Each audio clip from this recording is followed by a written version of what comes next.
Fala pessoal trilhante, tudo bem com vocês? Sejam muito bem-vindos ao nosso curso de Prática Constitucional, voltado para você que quer fazer a segunda fase da OAB em Direito Constitucional. Meu nome é Marcelo Bidóia e nós vamos ver um pouco sobre remédios constitucionais, nesse curso mais especificamente sobre ação popular. Vamos lá? Pessoal, primeira coisa, o que é ação popular? Ação popular é um remédio constitucional. E a gente sabe que o remédio constitucional é uma espécie de uma garantia de direitos, tá? Então, a ação popular, ela vai atuar como uma garantia de direitos, além de ser considerada também um instrumento de democracia direta, em que a população pode participar, né, de algum modo interferir nas decisões políticas. Bom, eu disse que os remédios constitucionais, eles servem, então, para garantir, para assegurar determinados direitos.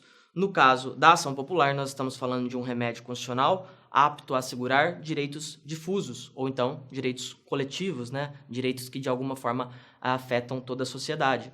Ele está previsto lá no artigo 5º, inciso 73, que vai dizer que qualquer cidadão é parte legítima para propor ação popular que vise anular ato lesivo ao patrimônio público ou de entidade de que o Estado participe, à moralidade administrativa, meio ambiente e ao patrimônio histórico e cultural, ficando o autor, salvo comprovada má-fé, isento de custas judiciais e ônus de sucumbência. A lei que vai regulamentar a ação popular é a Lei 4.717 de 65. E nós vamos dizer, então, que, com base nessa lei, com base no artigo 5º, inciso 73, a ação popular ela vai ter cabimento quando o cidadão ele pleiteia a nulidade ou ainda a anulabilidade de um ato ou contrato que seja lesivo ao patrimônio público, tá? Para os fins dessa lei, patrimônio público significa todos aqueles bens e direitos que tenham valor econômico, artístico, estético, histórico ou ainda turístico e que pertençam à União, Estados, Distrito Federal, município, entidade autárquica, sociedades de economia mista, empresa pública, enfim, né, toda administração direta e indireta, mas mais ainda, toda e qualquer pessoa jurídica ou entidade que seja subvencionada pelos cofres públicos, ou seja, que seja patrocinada pelos cofres públicos. Então, se uma determinada entidade, pessoa jurídica, recebe de alguma forma dinheiros, né, valores econômicos, benefícios fiscais, por exemplo, e que isso é patrocinado pelos cofres públicos, essa entidade está apta, se houver uma lesão por conta de um ato ou contrato administrativo, essa entidade vai estar apta, então, a sofrer uma ação popular, que é uma espécie de controle que faz parte da cidadania, né? Uma espécie de controle que o cidadão pode diretamente atuar, daí também porque a gente fala que é um instrumento de democracia direta. Como que a gente vai entender essa questão da lesividade, né? O que é essa lesão? Para os efeitos da ação popular, nós vamos falar em ato lesivo ou contrato lesivo, quando de alguma forma esse ato ou contrato afeta toda a sociedade, né? Afeta os direitos difusos. Então, nós vamos dizer o seguinte, que é o que a lei fala aí, né? Tanto a Constituição quanto a Lei 4.717 de 65. Essa lesão ela tem que ser contra o patrimônio público, então nós vamos falar de bens móveis e imóveis, de administração direta ou indireta, ou de entidades que são de alguma forma subvencionadas, né, patrocinadas pelo poder público, inclusive aqueles que têm um valor histórico ou cultural, tá? Nós vamos falar então que também tem que estar relacionado com a entidade que o Estado participe, se de alguma forma ou o Estado ele faz parte ali na administração direta, ou de alguma forma ele está indiretamente. Então, se um ato lesivo atinge alguma entidade que o Estado de alguma forma patrocine, também é passível de ação popular.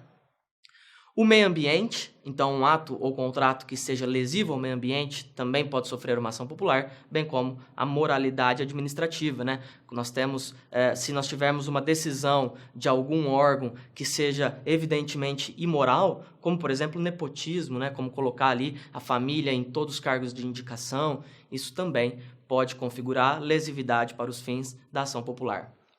Além disso, nós também temos que entender a questão da lesividade como um binômio entre ilegalidade e lesividade, que de alguma forma se confundem. E a lei da ação popular, ela vai trazer para a gente as hipóteses de nulidade, que estão configuradas aí no artigo 2º e 4º, taxativamente, você tem que dar uma lidinha nisso aí depois, tá? Que vai falar sobre incompetência, vício de forma, ilegalidade do objeto, inexistência de motivo ou desvio de finalidade, e o parágrafo único do artigo 2º vai trazer como é que se configuram essas hipóteses, ou ainda de anulabilidade, né? Que vai ser basicamente, que vai estar no artigo 3º e que basicamente vai ser quando não couberem as hipóteses do artigo 2º ou 4º, aí você pode atacar mediante o artigo 3º aí, que também dá margem para a ação popular, tá? Então, basicamente, esses dois artigos aí que vão fundamentar a questão da lesividade e ou ilegalidade quando se tratar de ação popular. Legitimidade, pessoal. Quem é que pode propor uma ação popular? Todo e qualquer cidadão brasileiro, desde que esteja no gozo dos seus direitos políticos, tá? E aí, quando ele entra com a ação, ele vai fazer essa prova de que ele é cidadão e que está no gozo dos seus direitos políticos por meio de um título eleitoral ou algum documento que corresponda, que indique ali essa sua condição de brasileiro, cidadão, no gozo de direitos políticos.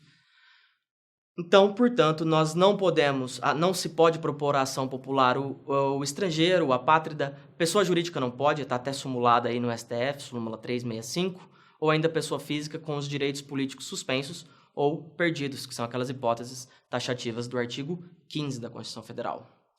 Passivo, quem é que pode sofrer a ação popular? Tá? Isso está disposto no artigo 6º dessa lei e vai ser, resumidamente, pessoal, todas aquelas pessoas que deram causa e sofreram ou se beneficiaram do ato. Então, o agente ou agentes que praticaram o ato ou o contrato lesivo, eles vão estar no polo passivo da ação.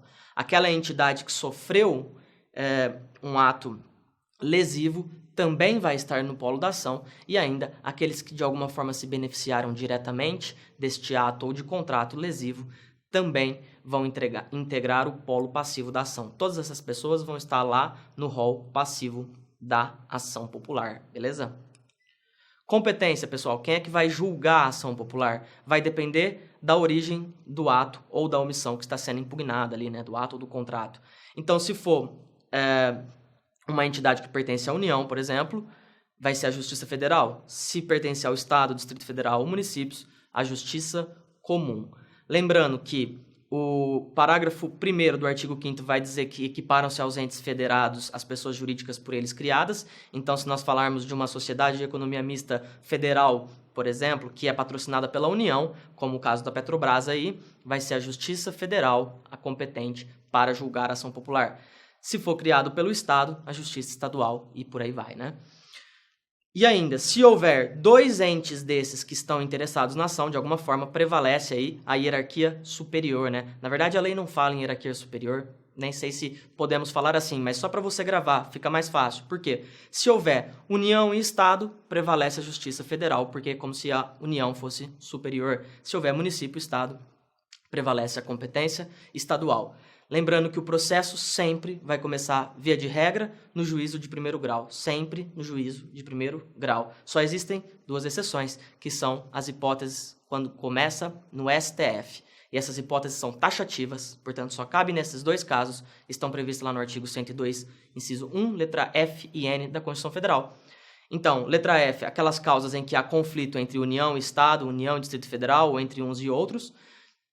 Por exemplo, nesse caso, quem julga não vai poder ser nem a Justiça Comum, nem a Justiça Federal, vai ser só o STF. Ou ainda, numa ação em que todos os membros da magistratura sejam direto ou indiretamente interessados, e aquela em que mais da metade dos membros do tribunal de origem estejam impedidos ou sejam direto ou indiretamente interessados. Então, se for uma ação popular, por exemplo, relativa à construção de um determinado tribunal, ou de alguma forma em relação ao salário de juízes, ou seja, de alguma forma interessa a todos daquele tribunal de um determinado estado, não vai ser esse estado que vai julgar essa ação, tá? Porque eles não poderiam julgar a si mesmos. Então, vai ser o STF, vai começar lá. Depois você dá uma olhadinha com mais calma nisso aí. Medida cautelar. A ação popular prevê possibilidade de medida cautelar. Está lá no artigo 5º, parágrafo 4º da lei. Desde que estejam presentes aqueles dois requisitos básicos da medida cautelar. O fumus bonus iuris, que é a verossemelhança entre as alegações e o direito alegado, ou seja, a probabilidade daquilo que você está alegando realmente constituir-se um direito, e ainda o periculum in mora, né? O perigo do dano por conta do decurso do tempo, tá? Então, essas são os dois requisitos da medida cautelar. E por fim, você precisa saber mais alguns detalhezinhos que são, rapidamente, a gente pode passar aqui e que são, primeiro, a ação popular ela pode ser preventiva ou repressiva, ou seja, eu posso entrar com uma ação popular antes que determinado ato ou contrato se realize, produza efeitos, visando preventivamente prevenir que haja esse dano, ou depois que esse dano ocorreu, e aí eu também vou estar buscando um ressarcimento aos cofres públicos, né, do dano que foi causado. Prazo prescricional, 5 anos. Mais uma coisa, gratuidade para mover a ação. Aquele que entra com a ação pode fazê-lo sem custas, a não ser que haja má-fé, mas isso é uma questão que vai ser decidida no processo, tá? Via de regra, você pode entrar com a ação sem pagar nada. No entanto, se os réus, aqueles que estão no polo passivo, perderem a ação, existe o ônus da sucumbência. Então, quando você vai fazer a sua peça ali, a sua ação popular, você tem que fazer nos pedidos o pedido de que a outra parte seja condenada nas sucumbências, tá? Procedimento. A lei fala em procedimento ordinário, tá? Mas, na verdade, essa lei é de 65, então a gente tem que dar uma atualizada, pessoal. O antigo Código de Processo Civil fazia divisão, né, entre o procedimento comum e depois os ritos sumário e ordinário. Não há mais essa previsão no novo Código de Processo Civil, que já está valendo. Portanto, a partir de agora, vale só aquilo que se chama de procedimento comum, que está lá no novo Código de Processo Civil a partir do artigo 318. Aliás, todo o novo Código de Processo Civil vai ser utilizado subsidiariamente naquilo que não contrariar a lei de ação popular, beleza? E por fim, o Ministério Público ele vai entrar na ação popular como uma parte autônoma, tá? Então ele vai atuar como um fiscal da lei ou ainda um fiscal da ordem jurídica, né? Como diz o artigo 179 do novo Código de Processo Civil. E ele deve participar do processo, portanto, tá? Então, também nos pedidos, você vai fazer lá um pedido para que o juiz intime o Ministério Público e que ele venha a participar dessa ação popular. Beleza?